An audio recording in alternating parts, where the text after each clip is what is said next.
You're listening to episode 185 of the Small and Supercharged podcast with Laurence Freeman. Welcome to today's Small and Supercharged podcast. The chances of us having a full-blown domestic during this are quite high, aren't they? He's walked into my office. He's started messing with my microphone. He has brought tea, which is, honestly, it's all's going at the moment. It's all over me. I managed to spill it all over the place. But today, we're joined by Lol. I know you people a really good intro, don't I? Yeah. So Lol's my husband. I met him because I bought Marilyn from his mother. So Marilyn's got a lot to answer for. But the reason he's on today's podcast is not just for me to moan about him. We'll get up to that. It's because in addition to editing the podcast, and I think we'll do another one, I've decided recently, about podcast editing. I thought that was the entire point of this. No, video. Oh, okay, right, sorry. Well briefed. Oh, God. I apologise, team. Done my homework. So, yes, Lol edits all my podcasts and all my videos. So if you're a member of Mastermind, you will have seen every month that we do a marketing masterclass and Lol edits that. And also if you've done any of my courses, Lol's edited all of those videos. When I have given like virtual lectures, I did a series for a university last year, Lol edited all of those. So any videos that, you know, are produced, Lol edits. Anything that's a quick trim at the front and the end, that's probably me. So if they're done well, it's Lol. If it's not, it's me. Welcome, Lol. How are you today? Yeah, very good, thank you. I should say, I said, we should do a podcast together. It'd be a really good idea. And Lol said, okay, so can I have the notes? Can I be brief? Can I research? I said no. Where's the fun in that for the listener? That's what I want to know. Yeah, you said that about 2 hours ago, didn't you? 2 hours, 30 minutes, let's be honest. No, I thought we should do a podcast one in the future because a lot of the themes are actually similar, aren't they? However you record things. Yeah. So we know that video is becoming bigger and bigger. There's loads of talks that are on different social media platforms. It's becoming a bigger thing. Instagram regularly talks about how the feed is moving over to more video and with things like more short form forms of content like TikTok and Reels growing. It really is. But there are some tips that apply to all of the things that you do with video.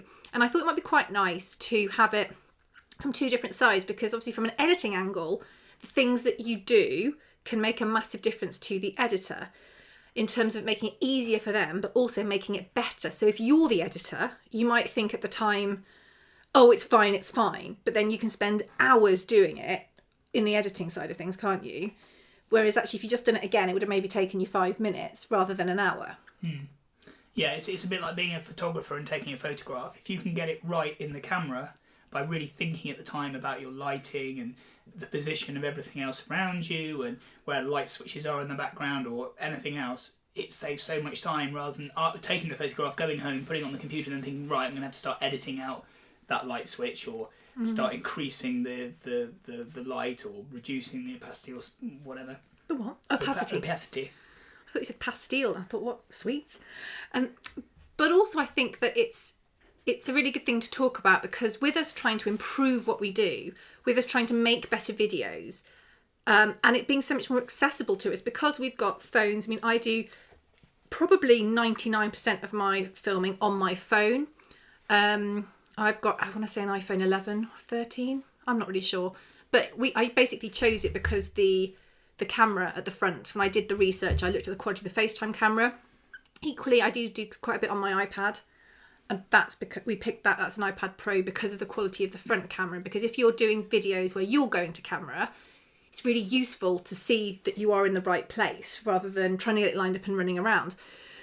Anyway, Lol, is there anything you would like to mention before we go through this list? And I thought you can talk about it from an editing point of view and I can talk about it from a filming and stress point of view. No, I don't think so. Yeah, I mean, just to touch on what you were saying about the phone, I think people often, when they're thinking about using their phones to record, they forget that actually the camera that faces them when they're looking at the screen and the camera that faces away are completely different animals. Yeah. Normally, well, without exception, the one that looks at you is very rarely better than a standard definition camera, 720p standard camera. It's probably just about beginning to change now. You'd be lucky to find it though, as we speak in 2022.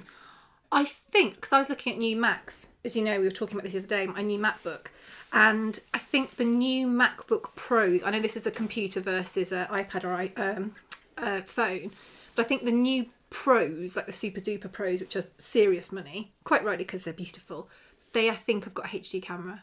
Yeah, I think they were starting to get requests for it, but with a computer, you haven't got a choice normally. You've only got the one camera facing you. Yes, it's been put there purely for, Zoom and FaceTime and this sort of thing. So initially, they didn't really feel there was a need for it, but now they're realising people are using it for filming, recording, YouTube, and everything else. There's now a real demand for it. But it is worth thinking about, because if you want to use the best camera, you've then got to work out how you're going to get around the issue of you can't see yourself at the same time. And that could be, you could get around that by, for instance, sharing the image on your phone with a television screen in your room, in your office, or wherever you're recording, so you can actually see yourself, even if you frame yourself with it and then turn the television off to if you've got download issues with your internet. But at least then you can sit in the chair, get comfortable, look at your TV, see that you're all nicely lined up, having streamed, having linked your phone to your TV, and then turn it off or leave it on. Or alternatively, get someone to come in and look at if you've got your phone resting on some books or in a tripod, you can get your friend or partner to come in and look at the phone and actually make sure you're nicely set up, and then make sure you don't move about. If you're sat on a sofa, don't wriggle around. Stay planted where you are. Keep your chair where it is. Don't roll off to the side. You'll be fine. Actually, on this floor, I've got a laminate floor in the office, and quite regularly I sit down and go shooting back. That's why often my things behind me are flat. So if you see that on a live, you know what's happened. But it's a good point. I think the dream is to have someone to kind of help set you up. But for so many of us, me included, most of the time, I can't remember the last time you helped me with a video. No. Just not because don't get me wrong, we'll probably have a domestic later on. I'll edit it out, it's alright. Edit it out, good call. But generally, like when we're doing, even if you're doing stories, even if you're doing Instagram stories, you're putting a reel together, it's usually something a lot of us do on our own, and looking at the content that is coming up on social, it is usually on your own. But that's a really good point, actually. Well done. Well, you made it, I think, initially, but anyway. Look, who's to criticise the genius? But if you are looking to upgrade your phone for this purpose, do keep in mind that the FaceTime camera, if you've got an iPhone, I'm not very good on any other phone apart from my phone. I'm not that good on iPhones, if I'm honest. But the back camera, which is called something different, is completely different and usually much, much higher quality, much better for photographs and for video than the front one. But often we use the front one more if we're doing talking stories. We're going to be using the front one. So that's a good point. Well done. Oh, poor lol. Okay, so let's go through this. Now, when I advise people on taking videos, which, as you know, I do quite a lot of the time, and I've put together cheat sheets before, and then you tell me what I've missed off, and then we have a chat about it. But we're going to start with point 1, which is the importance of testing. So before you go and do a whole video, testing. So I'm going to hand over to you and talk about the importance of that from your point of view. Well, I think it's very important from every aspect, because you can't, there are certain things you just can't tell how it's going by looking at the screen. Often the screen kind of looks fine, but if you're say outside, the sun's up, it's difficult to look at the screen, especially if the sun is in your eyes, which it normally is, because you want the sun shining past the camera and onto you and then reflecting back into the camera. So it's difficult to look at the screen, especially a small phone screen, with any degree of accuracy to gauge whether you're actually properly exposed and everything else.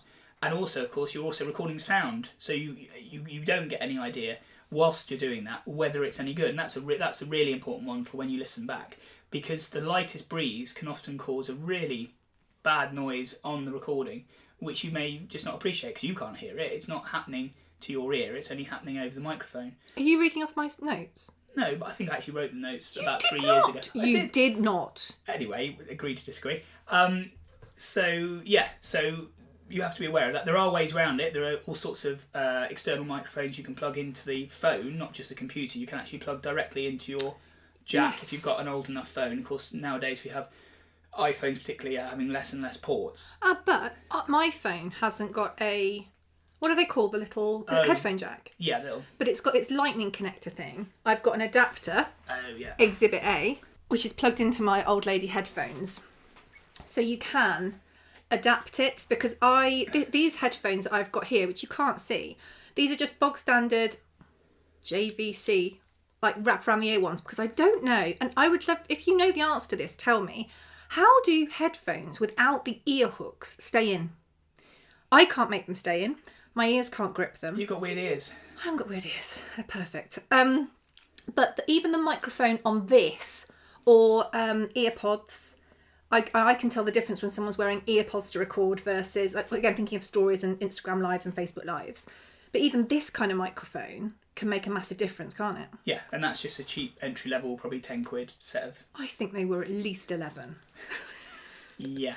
But then, you know, I remember we bought you I had a clip-on little, one, I think it was a didn't I? little Rode push in the phone job that was like a tiny little sound boom, only about sort of 1.5 inches across, that you actually plugged into the headphone jack. Yes. And it stuck out at 90 degrees. Now you could use that, but with your adapter, rather than sitting proud on top of the phone, it would be dangling underneath, and obviously it only needs to get blown around and bang against the phone or your arm, and it's going to cause a real problem. And I did also have another one when I had a different phone, which was a clip-on lapel mic. Lapel mic, yeah, they're really good. If you can get, you know, again, they're not expensive. No, it really wasn't. Plug straight into the phone or the computer, and as long as you don't have long hair draping across it or clothing that's going to scratch across it, they normally do have little foamy covers to stop the wind noise, which also helps with clothing and stuff.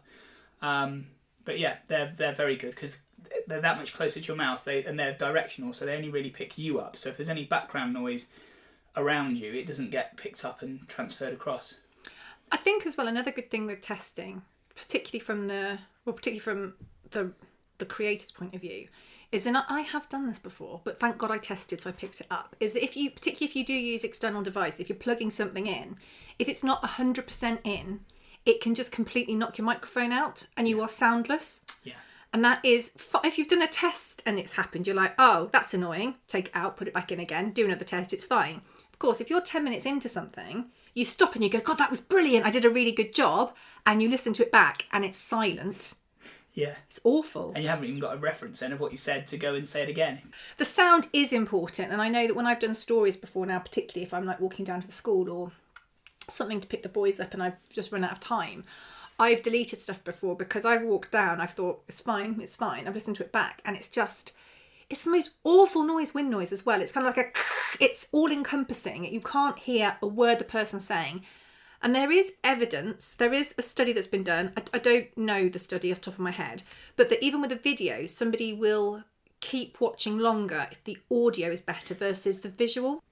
I think the audio is far more important than the video when it comes to videos. Yeah. Because even a bog standard 720p, which isn't even HD recording, especially on YouTube or on a computer or on a phone, will look absolutely fine. You only tend to get the benefit of the higher definition stuff, especially once you go above HD, so that's 1080p so quality. Once you go above that, you literally won't be able to notice any difference until you either A, zoom into it. Okay. So as part of the editing process, you might want to zoom in, because if you haven't framed it correctly and there's something you don't want to see to the side of you, the editor might choose to zoom in to get around that. Now when you do that, if it's poor quality to begin with, you'll notice, it'll start to pixelate. But really, the larger quality only comes into play when you're watching it on a bigger screen. Right, so we watch it on our phones. So on your phone and on a little, a small sort of panel on your computer, it's going to make very little difference. It certainly will be perfectly watchable. But if the audio is poor, then it becomes untenable, and you can't sort of cope with it. So spending a bit of money on getting that right with maybe an external microphone or a lapel mic is definitely worth it, rather than spending an absolute fortune on buying all singing or dancing camera that will be obsolete in 2 years anyway. I think as well that another point about that, and this isn't an editing issue, but when you do like lives on Instagram, Facebook, Twitter, wherever you do your live, as a viewer, and I know I've had this before in Mastermind, when the internet hasn't been 100%, when you're watching someone live and the audio is pausing and stopping, it's incredibly frustrating. And I think so many of us can relate to watching these things and we're just willing it on to work, and it's not the fault of the system or of anything, but that kind of emphasises the importance of that quality of audio. Yeah. I mean, that's half of what I find myself doing with your audio recordings as opposed to your videos, is cutting out those large gaps, which are no one's fault, but because of the lag with the internet, invariably there's often that large gap between asking a question and receiving the answer. And I've noticed more and more now as I've done more audio editing that those pauses are really significant. They're basically punctuation. And if you get it wrong, it is like someone using the wrong words or the wrong punctuation when you're writing something out.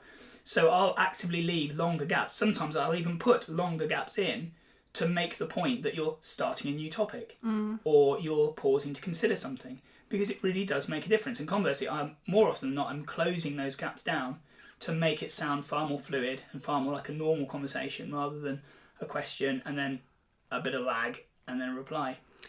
And another point with sound is that if you are filming either using, something like a Zoom or a StreamYard or however you're doing it over the internet or in real life, it is important that you both do your bit with the sound quality, isn't it? You both have your microphone on rather than one person being crystal clear and one person not.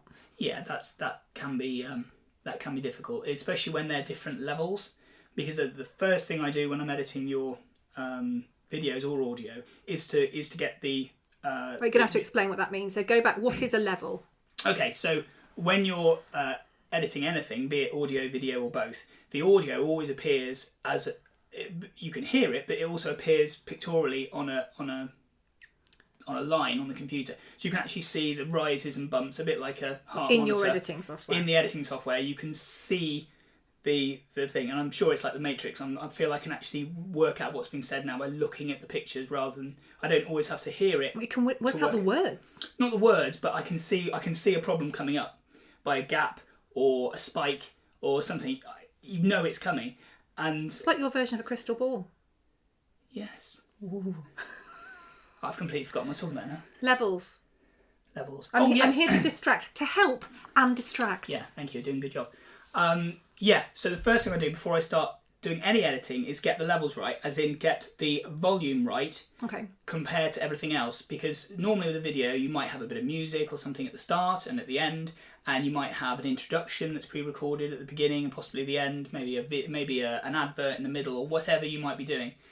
And all that needs to be at the same level. I know even on some professional podcasts, they haven't got it right, and it's really annoying because it'll suddenly go from the podcast, which is fine, you've got your volume turned up just right, they'll cut to an advert and suddenly it's through the volume through the roof, and you're having to struggle to get your phone out to turn the volume down for the 30-second advert before we have to turn it back up again so you can hear what's going on. But with video, the same thing applies. Video, same thing. It's really annoying if the audio levels start changing, going all over the place. So the first thing I do is make sure the levels are as loud as they can be without spiking, without becoming distorted.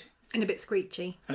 So we get it as loud as we can without it screeching, and then also sort of get it just right with everything else, the music at the start and everything else, based on the computer volume level being about in the middle. That's always my thought. Get the volume level about in the middle and then get everything right for that so you can listen to it nicely without it being too spiky and screechy, but also you can actually hear what's being said. So you get all that right first, then you can start cutting it all to pieces to do your edits. Because if you try and come back to it afterwards, you end up with 50 little cuts that you've made, and you either have to adjust them all individually, or you have to start messing around, making the computer mush it all back together into one piece, painful. Which is challenging.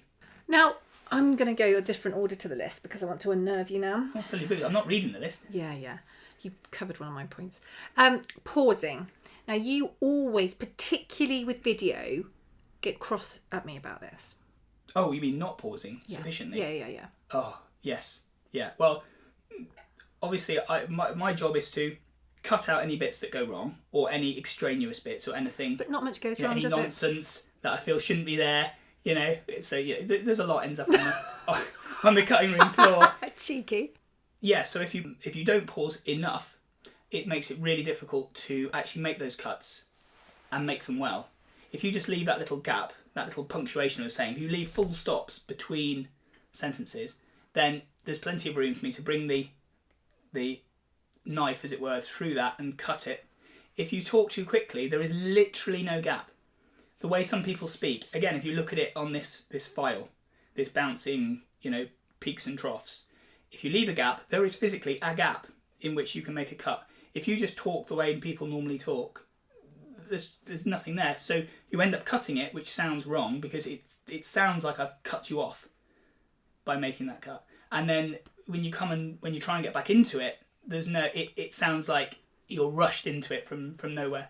So by leaving those gaps between sentences, you can always go back to the end or beginning of each sentence, cut it nicely and neatly, and it makes sense. And by putting that gap in, you're forcing yourself to start a new sentence, take a breath, and actually carry on. Because people tend to gabble. If they're not used to it, they tend to gabble too quickly, leave no gaps, and get themselves more and more flustered, which makes it harder and harder to edit it. And it also makes it less consistent. So if you do decide to cut out a 1 minute, 30 second, 10-second chunk, if you're being inconsistent by the way you speak, suddenly when you take that 10 seconds away and push the two ends together, it sounds completely wrong.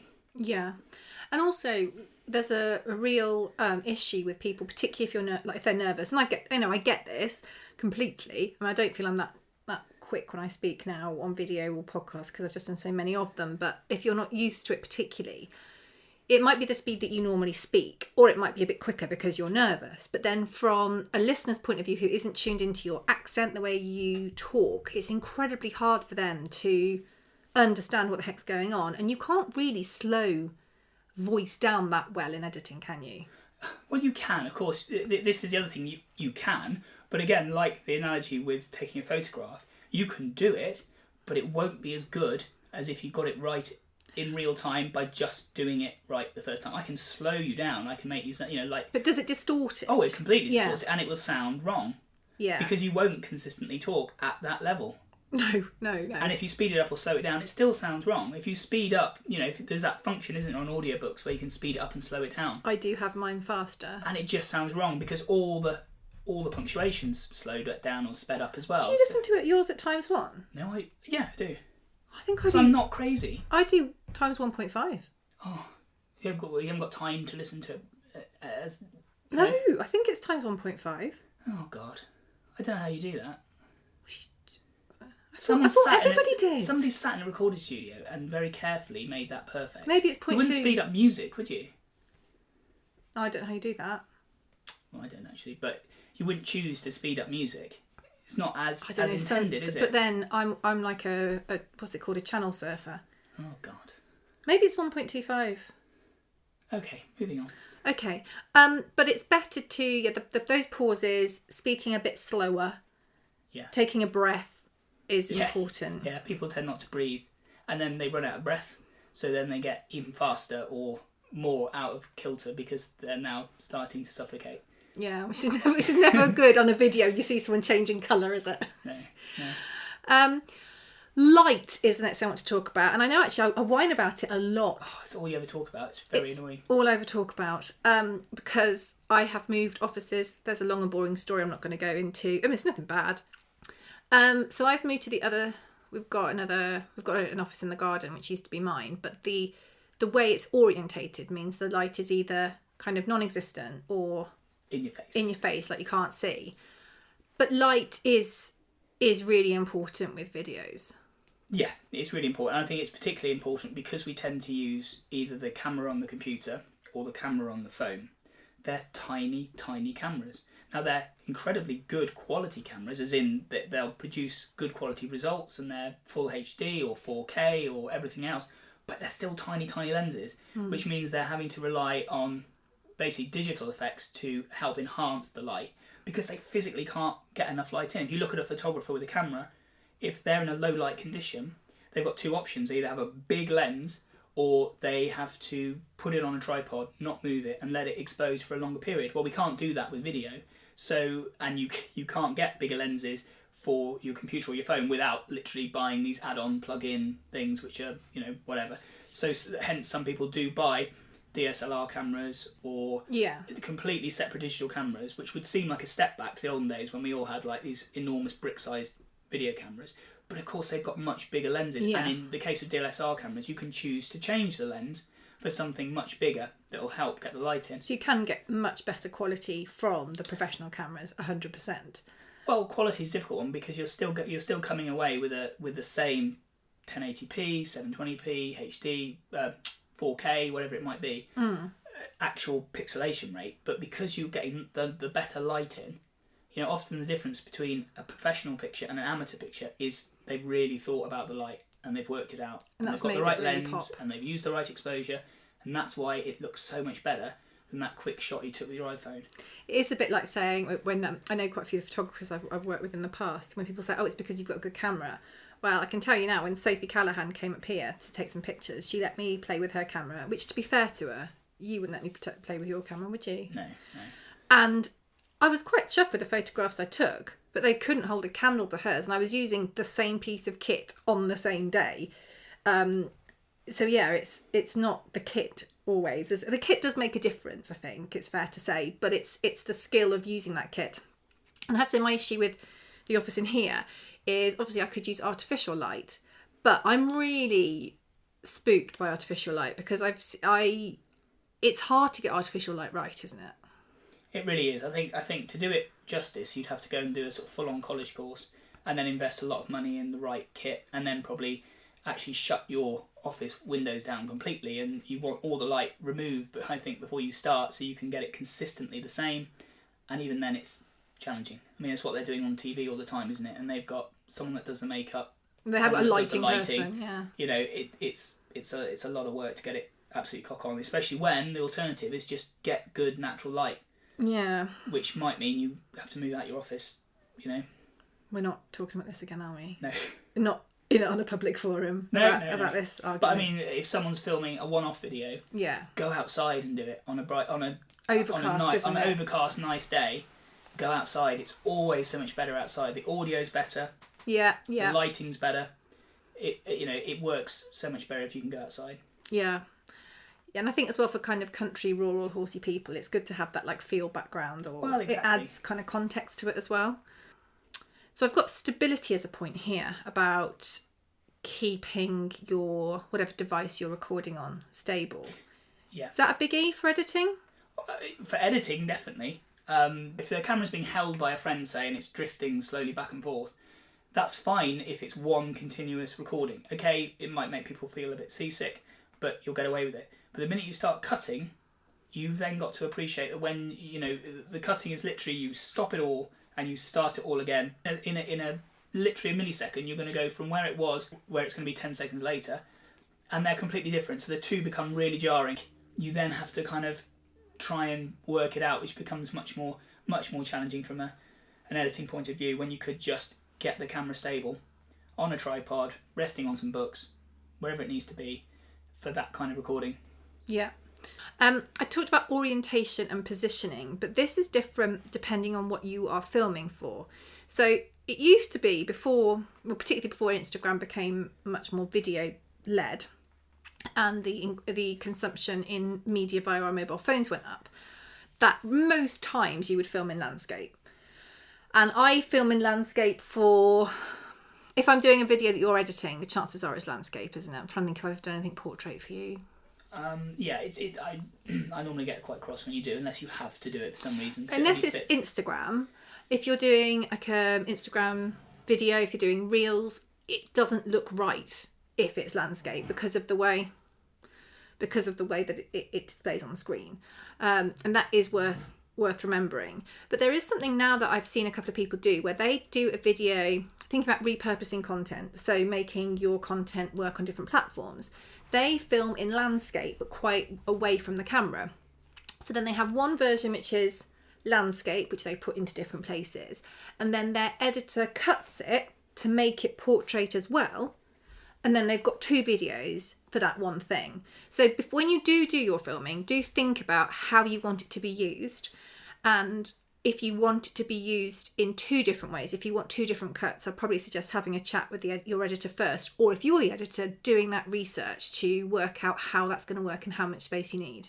Yeah, I would definitely always recommend, and unless you know it's only going to be used in portrait, in which case obviously do it in portrait. But if there's any chance it's going to be needed in landscape, or that you're going to want both, then always do it in landscape. Because if you think of it as a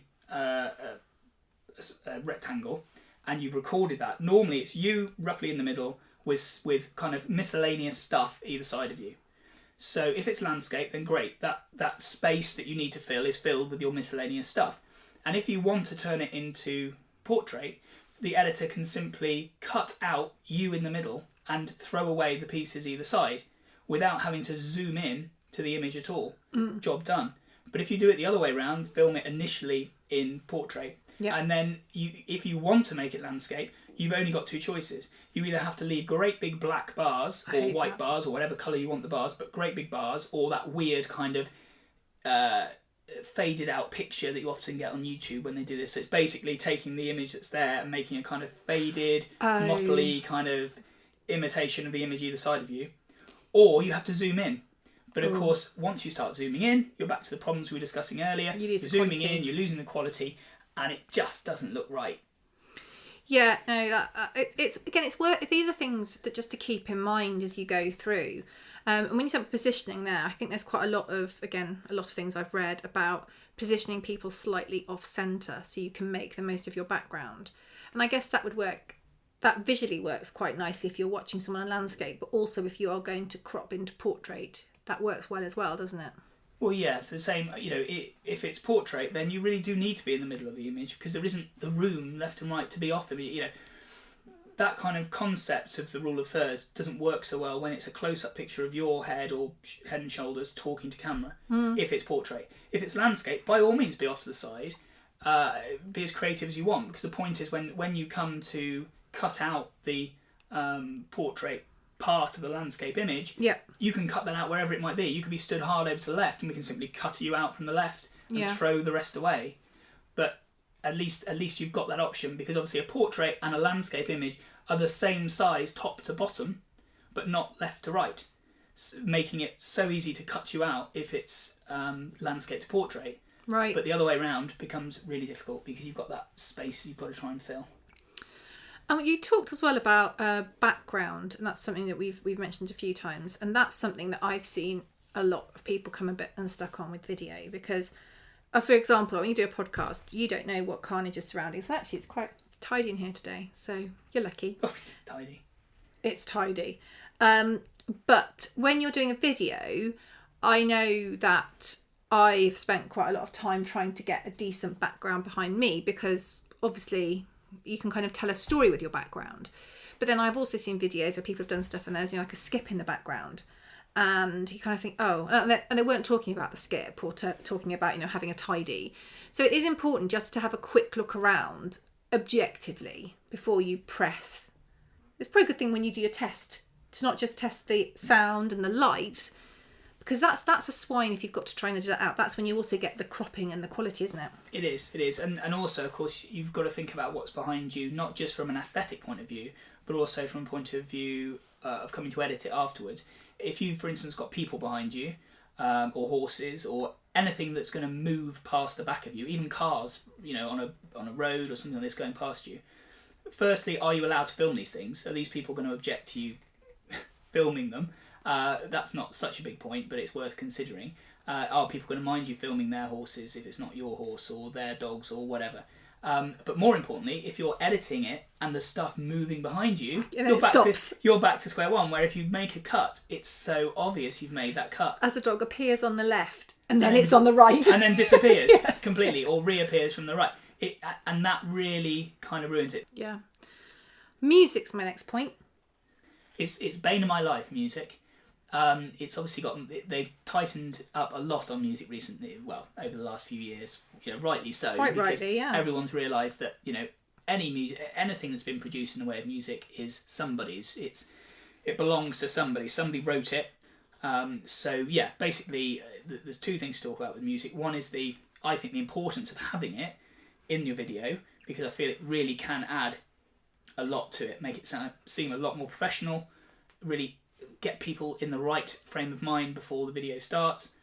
So it's really important to have it, even if it's just 3 to 5 seconds of music at the start. It hasn't got to be there's nothing worse than if it goes on for ages. Yeah. But just a short, anywhere between sort of 2 and 5 seconds is great. Then you can fade that out and get straight into your video. Brilliant. All for it.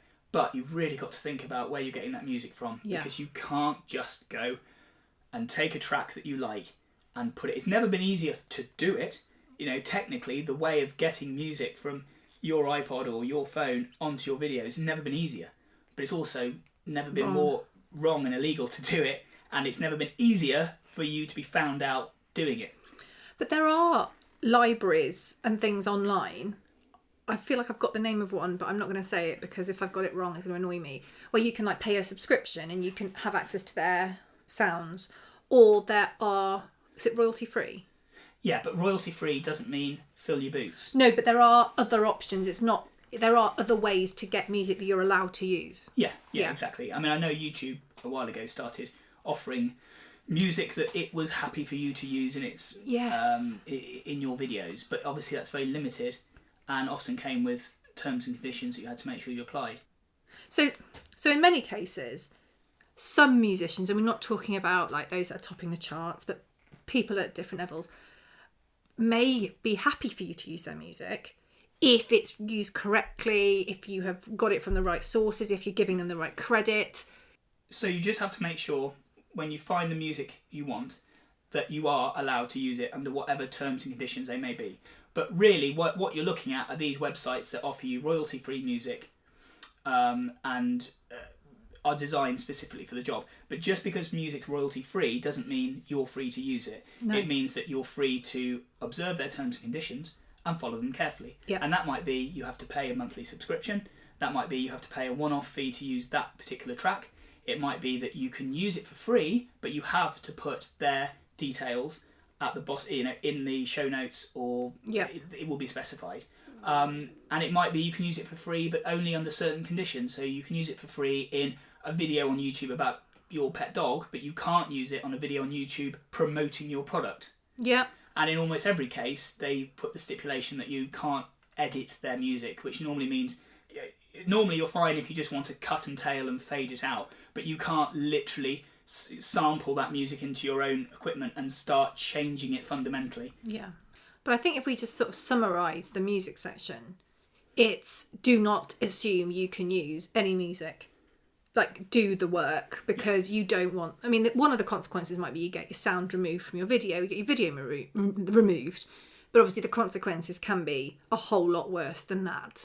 So do your research, have this as your, I can't just do what I want warning, do your research. It's really, really important. Yeah, especially in videos, especially in any videos that you'll get paid for. So you really do have to be very careful. One question that I have been asked a few times about videos is about editing software. And, we are all like, we're big Apple fans. I mean, I'm pretty sure that, I've got an Apple logo running through my hand or something. And Apples do come with iMovie. Well, yeah, it's free. If you've got an Apple device, it's free to download. Which is actually really good. I've used iMovie on my computer before and on my phone. And it's not, I'm not great at editing. I'll level with you all. I can do it, but it takes me ages and it infuriates me, and it is not my zone of genius. I can physically do it. I think we can all physically do a lot of things, but it's not. I'm just so angry by the end of it. If it's a quick, like chopping the bottom and the top off or taking a quick segment out, I can do that because that's like not rocket science. But when it's difficult, so on the phone I can do a bit. I can chop out sections and stick them back together again. Really rough. On the computer, I can do a bit more, but again, I don't have the patience for it. But you use the next kind of level up, don't you? Yeah, so I've got it's still Apple software, but this is that software you start paying for. So I've got Final Cut Pro 10, which is sort of Apple's more sort of premium editing software, and it really is good. It's really, Is it the most recent one? I think it is. Fair enough. There's obviously constant updates, but that's how I think of it. But the software, to be honest, unless you're doing really complicated stuff, you'll get away with, in 99 times out of 100, you'll get away with using the free software that either comes with your phone or comes on your laptop or your desktop. There's a lot of Mac. stuff now, actually. Even if you don't have a Mac, even if you've got a PC, I know sometimes in Small and Supercharged people ask what people use for editing, and loads of different names come up. Firstly, I can't remember them all. I'll be again perfectly honest with you, and I don't know. Like, I know I've used iMovie, and I know obviously you use Final Cut Pro, so I wouldn't happily recommend anything I hadn't personally used. But a lot of this stuff is either free or very low cost. I know Final Cut Pro isn't, but it's very accessible. Yeah. Editing software. Yeah, it's amazing what they give away for free. Actually, it really is a kind of thank you for spending a lot of money on our machine in the first place, and really should be taken into account if you're considering getting an Apple and you think, I don't want to get a laptop or a desktop computer from Apple because they're so much more expensive, and I could get a decent computer for £400 or £500 less, fine, but make sure you check what kind of editing software you're going to get and how much it's going to cost you. Because if it's going to cost you £200 or £400, which isn't unreasonable for editing software, suddenly you could be back up to square one. There are other Apple apps you can get for free that's become as part of it. Oh yeah, absolutely. There's the equivalent of sort of Excel and spreadsheets and there's quite a lot pages, of stuff, which is equivalent of Word. I feel like we've just done an Apple advert. I know, but it's also worth noting that the iMovie software on your phone is different to the software you get on your desktop computer. Yeah. Not completely, but it's a different app designed to make it easier to use on your phone. Yeah. But a bit like online banking, there's less you can do on your phone than you can do on the desktop computer. But it's good for quick edits. Like if I've done a video and I want to get it up quickly and I just want to take the middle bit out because I've completely lost the will or dropped the phone. No, it's ideal for that. But then if you're thinking to yourself, I'm going to do a series of videos about X, Y, and Z. I've got my phone. That'll do. Away you go. The next thing you'll do is you're going to run out of space. Yeah. Or you're going to start getting tied up by the fact that you can't look at your files properly, or you can't distribute the information properly. So often in that case, you're better off starting on a bigger desktop computer. Yeah. And sort of go from there. Then you can plug in your external hard drives, because space is a huge problem for me. I'm always having to upgrade the sort of external storage devices, which is good in a way, because I don't worry about getting a computer with massive amounts of storage in the first place, because I know I'm going to have to plug external hard drives in which case it doesn't need to have a massive hard drive. No. It just needs to have a massive external hard drive. Yeah. Which is cheaper than it ever has been. You can get 1, 2, 3, 5, 8 terabyte external hard drives. I'd always recommend getting smaller ones, like no more than say 3 terabyte, and just get more of those. Because it depends what you're doing. At least then, if you have a problem with it, you break it, it gets completely corrupted. You haven't lost all that work, but also you haven't lost all that money in buying one thing that has got all that stuff on it. I suppose you can also use things like Dropbox and iCloud and cloud-based. You can, but then that's fine for what you're thinking of, which is when you've got the final product. Yeah. And you want to distribute it and start putting it places. Yeah. But from my perspective as an editor, the computer actually stores the files in the software itself. Right. Or at least needs to have its tendrils into the files. It needs to know where those files are at all times.